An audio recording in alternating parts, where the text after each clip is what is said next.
किस्में सपने दिलों में प्यार साथ चले परिवार तो हर सफर हो खास शहरों से गाँव यादों का रास्ता हर मंजिल लगे अपनी सी सुप्रभात नैमिष धाम से और स्वागत है आपका हमारे नए व्लॉग में। ये दूसरा एपिसोड है हमारी नैमिष यात्रा का। कल हमने बहुत सारे मंदिर दिखाए आपको। आज हम सबसे पहले जाएंगे चक्रतीर्थ और चक्रतीर्थ में स्नान करने के बाद हम निकलेंगे मिश्रिक, जहाँ पे और भी मंदिर है और वो मंदिर दिखाएंगे आपको। और उसके बाद हम आपको लेके चलेंगे लखनऊ वापस, और ये होने वाला है लास्ट एपिसोड हमारे नैमिष यात्रा का। तो बने रहिए हमारे साथ और आनंद लीजिए धामों में धाम नैमिष धाम की हमारी इस यात्रा का। हम लोगों ने प्लान किया था कि सुबह सुबह हम लोग चक्रतीर्थ में स्नान करेंगे, क्योंकि जो लोगों से बात करने के बाद फीडबैक मिला कि अगर आप सुबह सुबह 5 बजे के आसपास आ जाते हैं तो आपको भीड़ कम मिलेगी और कंपैरेटिवली पानी भी साफ मिलेगा, क्योंकि यहाँ पर सुबह सुबह पानी की सफाई भी होती है।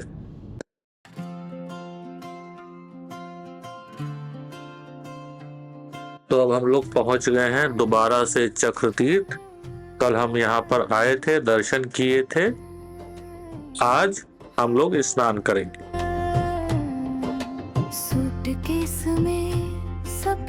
भाई सुबह सुबह हम आ गए हैं स्नान करने, और सुबह हमको लगा था पानी ठंडा होगा, बट ये देखिए पानी में तो मस्त धुआं उठ रहा है। और बता रहे हैं कि पानी नेचुरली हल्का सा गुनगुना टाइप का है। तो अब नहाते हैं, फिर आपको बताते हैं अपना एक्सपीरियंस। और इस टाइम चक्रतीर्थ देखिए एकदम खाली है, सन्नाटा है। 5:30 बजे सुबह से चालू हो जाता है आपको। तो आपको अगर अर्ली मॉर्निंग आते तो इस टाइम देखिए थोड़ा साफ सफाई भी लग रही है, और खाली भी आप आराम से आकर के स्नान कर सकते हैं। पानी चाहे जितना गर्म हो, खुले आसमान के नीचे जब आप नहाने के लिए पानी में उतरते हैं तो ठंड जरूर लगती है, और स्पेशली जब वो सुबह का टाइम हो। वैसे ही अपने को लग रही थी, फिर भी हिम्मत करके एक डुबकी मार ली। एक डुबकी मारने के बाद क्या है कि आपका बॉडी टेम्परेचर नॉर्मल हो जाता है, पानी के हिसाब से हो जाता है, फिर उसके बाद ठंड लगना भी बंद हो जाती है। बट वो डुबकी मारने के लिए जो करेज, साहस आपको चाहिए, वो कलेक्ट करने में ही बहुत टाइम लग जाता है। खैर, डुबकी मारने के बाद आपको इस चक्कर की एक परिक्रमा करना अनिवार्य है। तो हमने भी एक परिक्रमा की, और परिक्रमा करने के बाद समस्त देवी देवताओं को हमने नमन किया, और नमन करने के बाद बहुत ही फुर्ती से बाहर आ गए। और भाई साहब सुबह सुबह स्नान कर लिया, मजा आ गया। और मैं भी एक टिप देना चाहूंगा आप लोगों को कि सुबह सुबह आप आइए, स्नान करिए। ये देखिए इस टाइम कैसे धुआं निकल रहा है, और पानी एकदम नॉर्मल टेम्परेचर पे है। ये है महीना नवंबर का, नवंबर एंड चल रहा है। ठंड है इस टाइम, बाहर 11-12 डिग्री है, बट सुबह 5:30 बजे आकर के नहाइए। यहाँ पे पानी एकदम नॉर्मल टेम्परेचर में मिलेगा, बहुत बढ़िया। इस टाइम साफ सफाई भी अच्छी है। और इधर है बद्रीनारायण धाम, और ये है आपका प्रमुख दर्शनीय मंदिर। इस चक्रतीर्थ के आसपास बहुत सारे मंदिर बने हुए हैं। मोस्टली बड़े बड़े मंदिरों को हमने कल ही विजिट कर लिया था। एक ये बद्रीनारायण धाम बचा था, वहां भी हमने आज विजिट कर लिया। अपनी से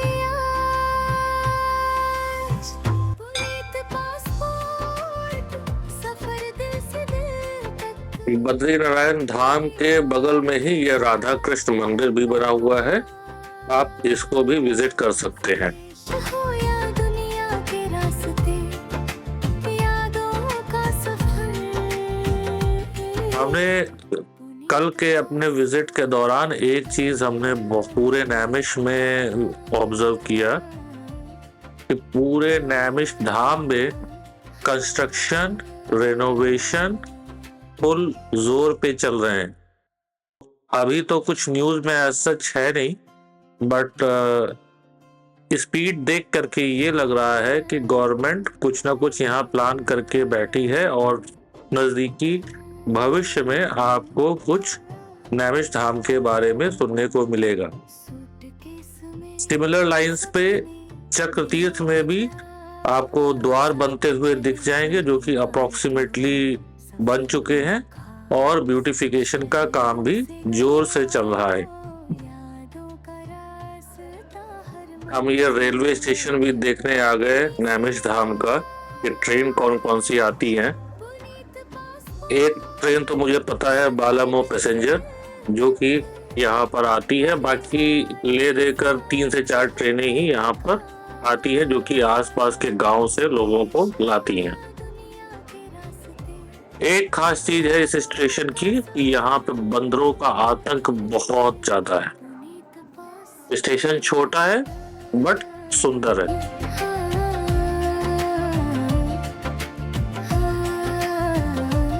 रेलवे स्टेशन से लगभग 10 से 12 मिनट की ड्राइव के बाद हम पहुंच चुके हैं श्री बालाजी मंदिर, जिसे लोग साउथ इंडियन बालाजी टेम्पल के नाम से भी जानते हैं।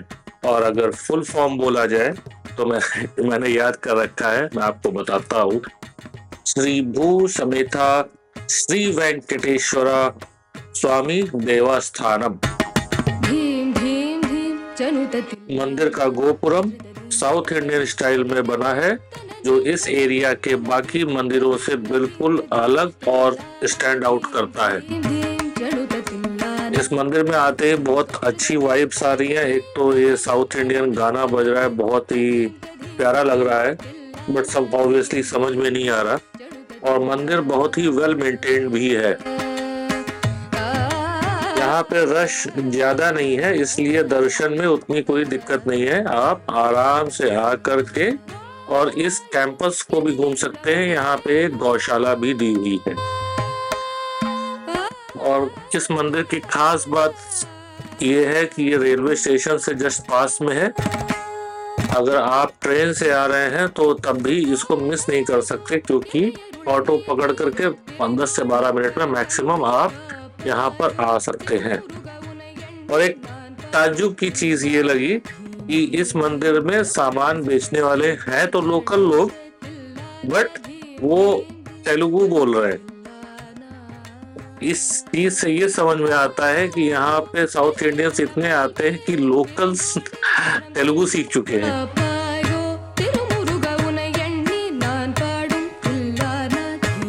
हम अपने अगले जिस पड़ाव पे आए हैं, ये बहुत ही कम लोगों को पता है और बहुत ही यूनिक जगह है, जिसका नाम अहोबिल मठ है। और इसे मोस्टली आम बोलचाल की भाषा में नव नरसिम्हा मंदिर भी कहते हैं। यह मंदिर साउथ इंडियन वैष्णव परंपरा से जुड़ा हुआ है और यहाँ का एनवायरनमेंट बाकी लोकल मंदिरों से काफी अलग लगता है। यहाँ पर आपको गोपुरम मिल जाता है और जैसे ही आप एंटर करते हैं, जो आपको बाकी साउथ इंडियन मंदिरों में दिखाई दिया, एक येलो कलर के मेटल का पिलर होता है, वो भी यहाँ पर है। सबसे यूनिक चीज जो लगी, ये मेरी याद में सबसे पहला नरसिम्हा भगवान का मंदिर है जो कि मैं विजिट कर रहा हूँ और ये उनको डेडिकेटेड है। इस मंदिर के प्रांगण में दीवारों पर जो आकृतियां, जो कलाकारी की गई है, उसमें पूरा एक जीवन चक्र दिखाया गया है और जो भी महत्व है नरसिम्हा भगवान का। अच्छा, एक चीज और हमें बड़ी यूनिक लगी इस मंदिर के बारे में। जब हम इस मंदिर के अंदर गए, जो कि बाहर से सिंगल बिल्डिंग दिखाई देती है, अंदर बहुत सारे छोटे छोटे छोटे छोटे मंदिर बने हुए हैं। मतलब मंदिर के अंदर मंदिर। अब उन मंदिरों में एक मंदिर जैसे भोले बाबा का है, एक नरसिम्हा भगवान का है, एक गणेश जी का है, एक लक्ष्मी जी, पार्वती जी, इस तरीके से हर भगवान का एक मंदिर है। तो आप जब मेन बिल्डिंग में घुसते हैं, जिसको जो बाहर से मंदिर दिखती है, अंदर और भी उसके अंदर मंदिर दिखाई देते हैं। चूंकि ये मठ है, तो यहाँ पर वेदों की पढ़ाई चल रही थी, इसलिए हमने शूट करना उचित नहीं समझा। ये मंदिर मुझे वाकई में बहुत पसंद आया। उसके पीछे सिर्फ और सिर्फ रिलीजियस कारण नहीं है, बल्कि आर्किटेक्चरल कारण भी और यूनिकनेस इस मंदिर की बहुत ज्यादा है। नो डाउट बाकी मंदिर भी बहुत अच्छे हैं। ये ऐसा प्रतीत होता है कि बहुत रिसेंटली बना है और बहुत ही डिटेल्ड में आपको नरसिम्हा भगवान की आकृतियां और जो उनसे जो जुड़ी कथाएं हैं वो आपको यहाँ पर देखने को मिल जाती हैं।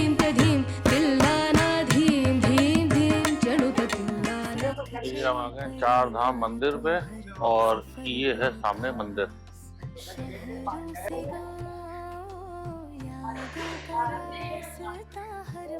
इस मंदिर में आपको चार धाम है, जो भी मूर्तियां हैं वैसी ही मूर्ति एग्जैक्टली यहाँ पे बनाई गई हैं। तो आप यहाँ पे आकर के बेसिकली ये कहना चाहें, ये कह सकते हैं कि आप चार धाम की यात्रा का लाभ उठा सकते हैं, एटलीस्ट दर्शन तो कर सकते हैं।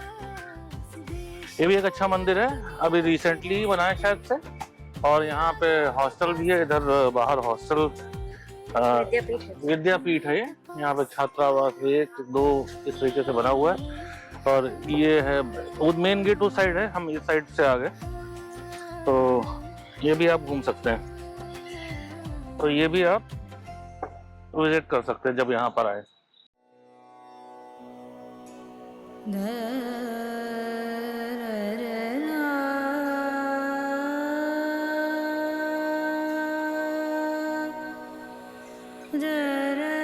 हम आ गए हैं एक मंदिर पे जो कि बहुत ही पुराना और बहुत ही ज्यादा मान्यता वाला है।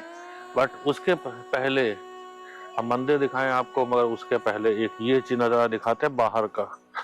भाई ये देखिए, पेड़ हैं और बहुत ही पुराने से पेड़ लगे हैं। ये भी देखिए, घने पेड़ हैं, एकदम मस्त छाया लगाए हुए हैं। और सामने है देवेश्वर मंदिर। आइए आपको दिखाते हैं। रोड के उस साइड आपको दिखा रहा था, मगर इस साइड जब हमने देखा ना, तो इस साइड तो और पुराने हैं। ये देखिए, ये है बरगद का पेड़ और बरगद के पेड़ की शाखाएं देखिए, ये फैली हुई हैं इधर से उधर तक।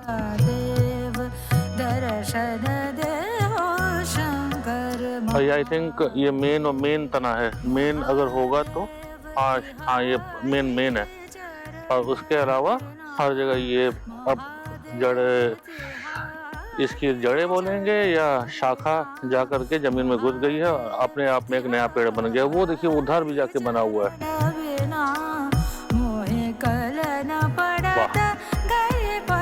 चलिए अब चलते हैं।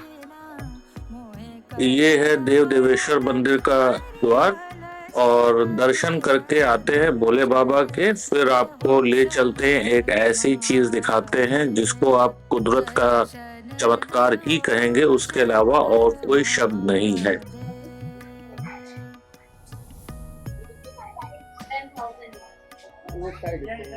उधर है? अच्छा, आओ उम्मीद है, देखो आगे।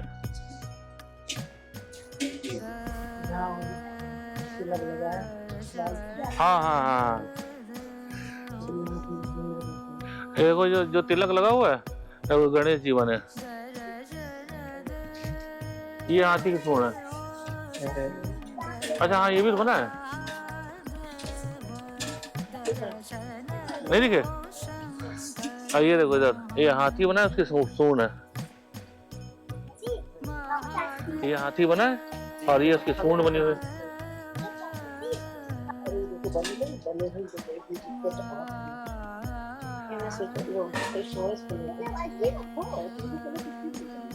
मंदिर में दर्शन तो बहुत प्यारे हो गए और अभी सुबह सुबह आए थे तो खाली था एकदम, बढ़िया बैठ करके आराम से पूजा हुई। अब इधर बगल में घाट है, वहाँ चलते हैं घाट पे, और गोमती नदी का घाट है, घाट पर देख करके आते हैं। और ये हमने आपको दिखाया जो गणेश जी और हाथी की आकृतियाँ ये पुराने बरगद पे निकल आई हैं, कितनी ही प्यारी लग रही हैं। और ये बरगद यहाँ से लेकर के 10,000 साल पुराना है। ये यहाँ से लेकर के वो लास्ट में जो आपको पेड़ दिखाई दे रहा है वहां चले गए हैं, और इसकी शाखा वहां पे जाकर के अपना एक इंडिपेंडेंट पेड़ बन गई है। बहुत ही पुराना, ये देखिए ये इंडिपेंडेंट बन गई है। वो उधर एक बना हुआ है, तो उसी से पता चल रहा है कि ये बहुत ही पुराना पेड़ है ये, और कम से कम यहाँ के लोग बता रहे हैं 10,000 साल पुराना है या उससे ऊपर पुराना है। देव देवेश्वर मंदिर के पीछे भी एक ये छोटा सा मंदिर बना हुआ है जिसका जीर्णोद्धार हो चुका है।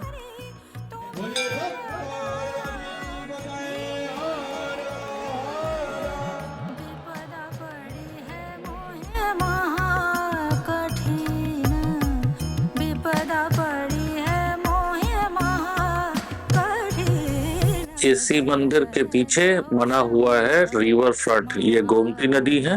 फिलहाल तो यहाँ पे आपको नाव मिल जाएगी जो कि बगल में रुद्रेश्वर महादेव मंदिर है, वहां ले जाएंगी और थोड़ा सा आपको गोमती नदी में आधा घंटा 40 मिनट आपको घुमा सकती हैं।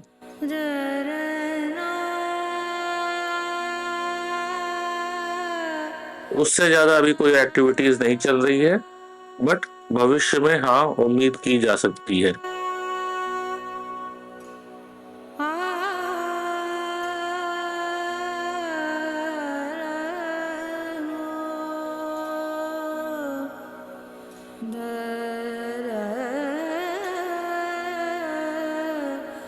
ये मंदिर के पीछे का एरिया है, और इधर नज़ारे देखिए, पेड़ कितने ही प्यारे लग रहे हैं, रोड पे एकदम घेरा बनाए हुए हैं। इधर पीछे है आपका गोमती नदी का घाट और सामने है देव देवेश्वर मंदिर।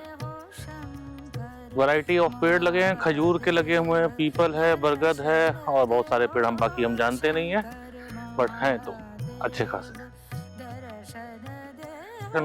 दर्शन करके आ गए वापस। अब अपना अगला पड़ाव है रुद्रावर्त मंदिर, जो कि इधर पड़ेगा मिश्रिक के रास्ते में। तो हमारे अब 2 स्पॉट बचे हुए हैं, एक है रुद्रावर्त मंदिर और एक जो बहुत फेमस है आपका दधीची कुंड मिश्रिक में। तो अब नेक्स्ट स्टॉप पे चलते हैं। हम अभी जहां आ पहुंचे हैं वो नैमिषारण्य के बहुत ही रहस्यमय स्थानों में से एक है। इस जगह का नाम है रुद्रावर्त महादेव। ये कोई आम शिव मंदिर नहीं है, और जैसे जैसे मैं आपको आगे दिखाऊंगा आपको भी समझ आने लगेगा कि लोग इस जगह को इतना खास क्यों मानते हैं। आप मेरे सामने ये जो कुंड देख रहे हैं ना, यही है रुद्रावर्त का सबसे बड़ा रहस्य। कहते हैं कि महादेव यहाँ जल के भीतर विराजमान है, यानी यहाँ कोई दिखाई देने वाला शिवलिंग है ही नहीं। और मैं पीछे मंदिर में भगवान को ढूंढ रहा था। आपको सामने नंदी नजर आ रहे होंगे और नंदी के सामने कुंड भी नजर आ जाएगा, बट महादेव नहीं दिखाई दे रहे हैं। शायद जब पानी कम होता होगा तो दिखते होंगे। यहाँ की मान्यता है कि जब हम लोग यहाँ पर दूध, बेलपत्र या फल चढ़ाते हैं, अगर वो पानी में डूब जाता है तो मान के चलिए कि आपकी प्रार्थना स्वीकार हो गई है, और अगर वो नहीं चढ़ता है मतलब नहीं डूबता है तो स्वीकार नहीं हुई है। और इसीलिए आप देखेंगे कि बहुत सारे फल फूल बेलपत्र जो है वैसे भी चढ़ाए जाते हैं बट ऊपर तैर रहे हैं। हमने भी चढ़ाया तो फूल और बेलपत्र तो नहीं डूबे बट अमरूद डूब गया था। बताया जाता है कि बहुत पहले जब यहाँ ऋषि मुनि तप कर रहे थे तो उनकी साधना में बाधाएं आने लगी थी। तब उन्होंने भगवान शिव से प्रार्थना की। तभी शिव जी यहाँ प्रकट हुए और ये बोले कि मैं यहीं रहूंगा लेकिन अदृश्य रूप में। तभी से इस जगह का नाम पड़ा रुद्रावर्त। जगह एक मंदिर है और एक यहाँ पर पीपल का पेड़ है, बस इसके अलावा ये सामने गोमती नदी का किनारा और उसमें उसके अंदर आपको कुंड दिखाई देगा। उसके अलावा यहाँ पर कुछ नहीं है, शांति बहुत है। तो आप यहाँ पे जरूर आइए। एक अद्भुत मंदिर देखने को मिला जो मुझे अभी तक कहीं भी देखने को नहीं मिला। यहाँ पर बच्चे भी बड़ा आश्चर्यचकित हो रहे थे कि पापा मंदिर है किधर। वो तो नदी के किनारे बैठे हुए वेट करते रहे कि पापा पूजा कर रहे हो, चलो मंदिर भी तो ले चलो। ये रुद्रावर्त मंदिर जो है आपका नैमिषारण्य धाम से करीब करीब 15 किलोमीटर पड़ता है और मान के चलिए 6 से 7 किलोमीटर आपका देव देवेश्वर मंदिर से पड़ता है। थोड़ा आउटसाइड पे है बट आपको ई रिक्शा नैमिषारण्य से मिल जाता है जो कि आपको यहाँ तक लेके आ जाएगा।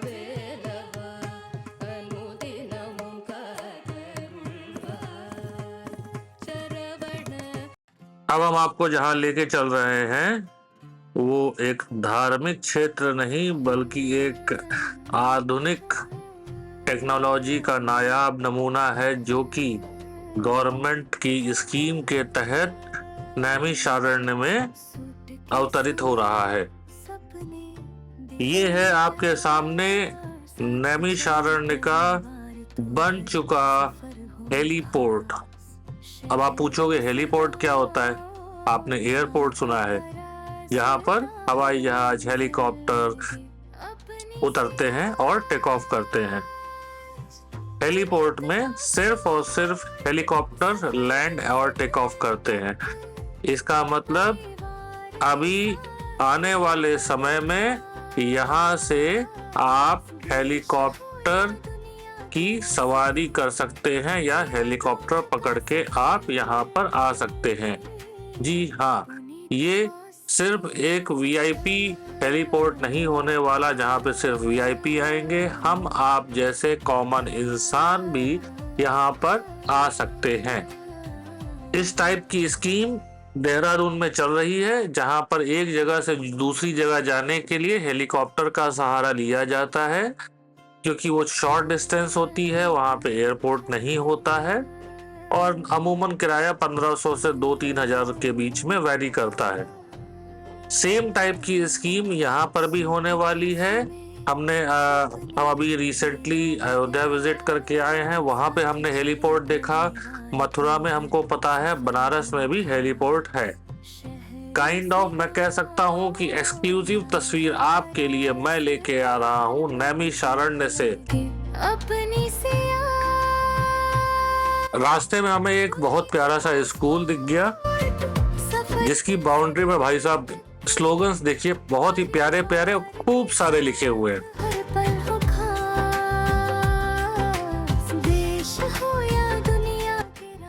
हम आ चुके हैं अपने आखिरी पड़ाव पे जो कि है मिश्रिक तीर्थ। ये एक छोटा सा कस्बा है जहां पर आपको महर्षि दधीचि जी का कुंड मिलता है। आइए यहाँ के महत्व के बारे में जानते हैं।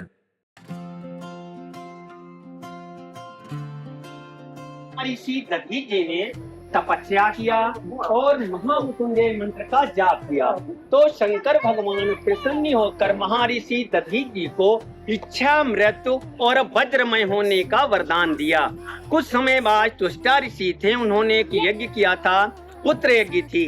उस यज्ञ में गलत मंत्रोच्चारण हो जाने के कारण परिणाम यह निकला कि वृत्तासुर नामक दैत्य की उत्पत्ति हुई।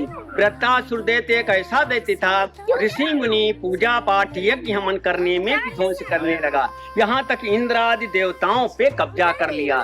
तो सभी देवता लोग भगवान विष्णु के पास में गए, हे भगवान हमारे प्राण बचाएं और इसकी मृत्यु का कोई उपाय बताएं। तो विष्णु भगवान कहने लगे कि महर्षि दधीच मिश्रित तीर्थ में श्रेष्ठ कुंड पर तपस्या कर रहे हैं। महर्षि दधीच जी के पास जाएं और उनसे शरीर का दान मांगे। उनसे जो वज्र बनाया जाएगा उससे इसकी मृत्यु होगी। तो इंद्र आदि सभी देवता लोग उसी स्थान पर आए और महर्षि दधीच जी से कहने लगे, हे महर्षि दधीच, आप अपने शरीर का दान दें जिससे विश्व का कल्याण हो। तो महर्षि दधीच कहने लगे, हम शरीर दान देंगे, लेकिन हम काशी से चले थे, हमने एक संकल्प किया था कि आकाश और पाताल मृत लोक के हम तीनों लोकों के तीर्थों के जल से स्नान करेंगे, तीनों लोकों के तीर्थों का परिक्रमा करेंगे, उसके बाद अपना शरीर हम आपको दान में देंगे। तो देवता लोग कहने लगे कि सभी तीर्थ यहीं बुलवा दिए जाएं और आप सभी तीर्थों का स्नान करें, सभी तीर्थों का परिक्रमा करें, उसके बाद में शरीर का दान दें। महर्षि दधीच जी ने ये बात मान लिया। देवता लोगों के द्वारा तीनों लोगों के तीर्थों का जल आया। महर्षि दधीच जी ने सब तीर्थों का स्नान कर लिए, तब सब जल एक में मिल गया। तब इस तीर्थ का नाम मिश्रित हो गया, मिक्सचर हो गया। उपनाम इसका दधीची कुंड की दधीच जी ने सभी तीर्थों का स्नान किया। उसके बाद अपने शरीर में दही और नमक लगा के अपना जो शरीर था वो अपनी गायों से चटवा दिया। हड्डियां जो थी परमार्थ में देवराज इंद्र को दान में अर्पित कर दिया। उन्हीं की हड्डियों से गढ़ के वज्रों का निर्माण किया विश्वकर्मा जी ने। उनके नाम गांडीव, पिनाक, सारंग और वज्र शक्ति, 4 अस्त्रों का भैया ये जूते ऊपर रहेंगे, 4 अस्त्रों का निर्माण किया गया। गांडीव प्रथम में अग्नि देवता ने लिया, फिर अर्जुन को दिया गया, महाभारत को विजय किया। पिनाक भगवान शंकर जी ने लिया, शंकर जी ने परशुराम जी को दिया, परशुराम ले जाके जनकपुरी में दे दिया। सीता और राम का विवाह हुआ, वो भी महर्षि दधीच जी की हड्डियों का पिनाक था। सारंग विष्णु भगवान ने लिया, फिर आदि शक्ति भगवती ने लिया। सम्मन्य सोम रक्तवीर दैत्यों का संहार किया। वज्र शक्ति देवराज इंद्र ने लिया, जिससे वृत्तासुर नामक दैत्य का वध हुआ। अन्य किसी तीर्थ में जाएंगे एक तीर्थ का फल मिलेगा। मिश्रित तीर्थ में स्नान, मार्जन, दान, दर्शन करने से तीनों लोकों के तीर्थों का पूर्ण फल प्राप्त। दधीच जी का जो प्राण निकला वो भगवान विष्णु की आत्मा में मिल गया। वही सामने में गुर्जे के अंदर विष्णु भगवान के चरणपद हैं। ये भारत में 3 जगह, नंबर 1 बिहार गया जी में भगवान के चरणपद, यहाँ नैमिषारण्य 84 कोस में नाभि गया इसको कहते हैं। यहाँ से पितरों को जल और भोजन प्राप्त होता। बद्रीनाथ में भगवान के चरण, भगवान का शेष कृपाल। पहले आप लोग जाएं तीर्थराज से हाथ जोड़ के नमस्कार करें, तीर्थ का जल माथे से लगाएं, ऊपर में छिड़कें, फिर सभी लोग एक एक अंगुली जल भगवान विष्णु के चरणों पे चढ़ाएं। यहाँ का जलदान आपके पितरों को प्राप्त होता, पितृ दोष निवारण होता। यहीं से पितरों के लिए भोजन के लिए बोले महर्षि दधीच की जय। इस प्रांगण में बहुत सारे मंदिर हैं जहाँ पर महर्षि दधीच जी, उनके परिवार और उनसे जुड़े हुए लोगों के बारे में आपको जानने को मिल जाएगा। सूटकेस में सपने, दिलों में प्यार, साथ चले परी। ये हमें एक लिस्ट मिली थी किसी विजिटिंग कार्ड के पीछे नैमिषारण्य में, जो कि प्रमुख तीर्थ हैं, आपको विजिट करना चाहिए जब आप यहाँ पर नैमिषारण्य धाम में आते हैं। तो मैं इस लिस्ट को लगा दे रहा हूँ, आप भी इनको नोट कर लीजिए। जब भी आएंगे तो इनको तो एटलीस्ट जरूर विजिट करिएगा।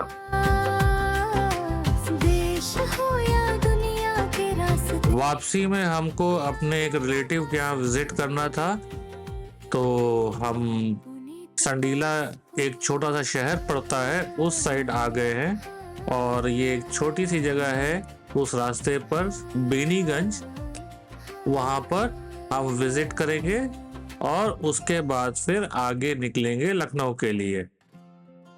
ये स्कूल हमारे रिलेटिव का है और छोटा सा गांव का स्कूल है।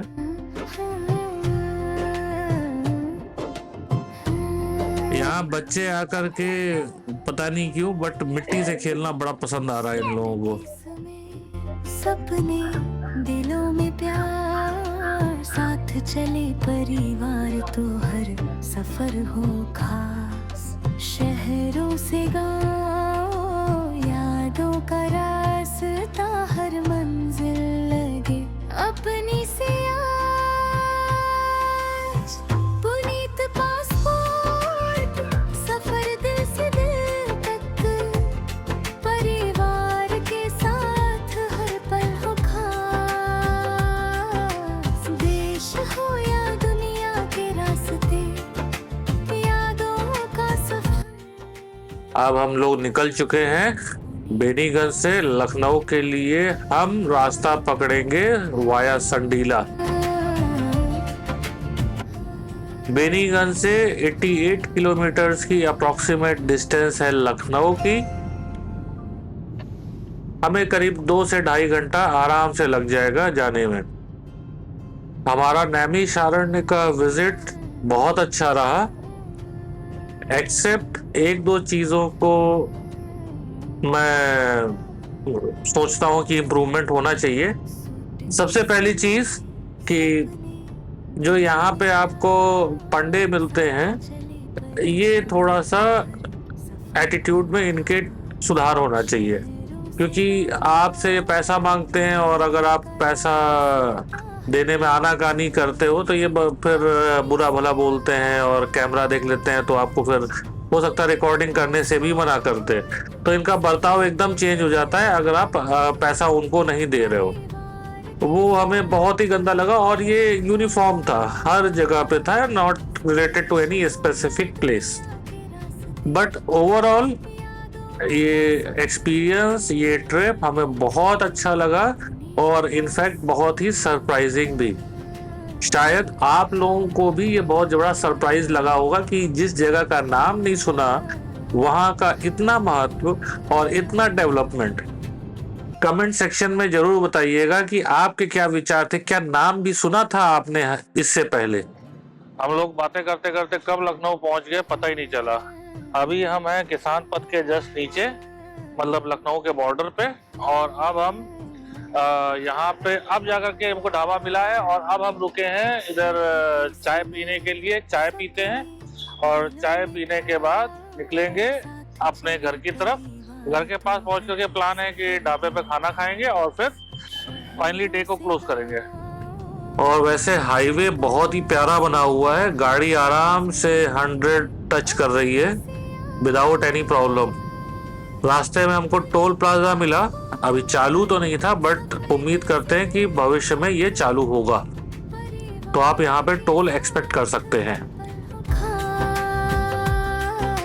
देश हो या दुनिया के रास्ते, यादों का सफर। घर जाने से पहले हमने सोचा डिनर कर लिया जाए, उसके बाद सीधे जाकर के सो जाएंगे, थक भी बहुत गए हैं। मिलते हैं आपसे डिनर के बाद।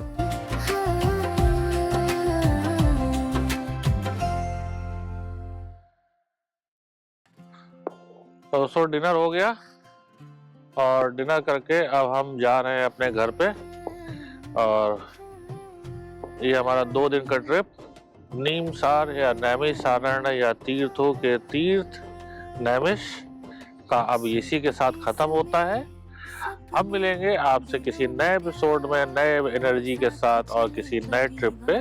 तब तक के लिए नमस्कार and do liking our videos and if you have not subscribe please subscribe to our channel. Thank you, bye bye, Tata.